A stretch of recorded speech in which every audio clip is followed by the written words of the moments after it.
Tamam gəlirdi. Yox, susuz çöldə ayrı ləzzəti var. Orqanizmə xeyri var. Gəzirsən, hava düşür. Əladır da, xeyirdir. İstəmirsən belə sağlam olasan. Belə yox.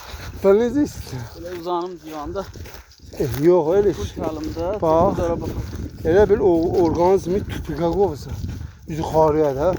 Nəyi var yandırır da o zircibli də. Bakın dibində yandıracaq da sən də bildin. Bakın dibi var səndə. Filtrlər belə olsa, gəlin. Filtrlər tutulmaz. Aborot verəcəksən.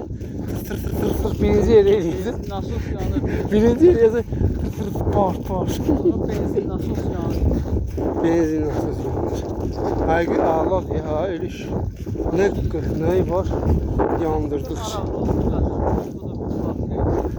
Sabah qocalanda sən yaşın çatır. Danışmağa sözüm olar da məsələn mənim yaşım. Sən məsələn danışa bilməzsən. Mənim yanımda nə deyəcəksən? Yox. Yalan deyir. Mən vurmuşam. Ben diyeceğim ki, kardeş bak bir tane kuş vurdu ha. Bu biraz terazi. Bu gelip 10 tane kuş getirdi oldu gözünü koyup. Yine de bana terazi. Güzel olur.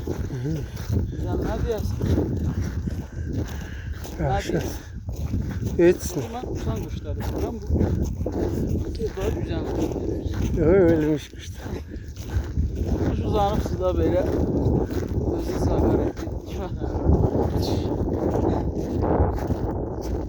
Böyle uzanıp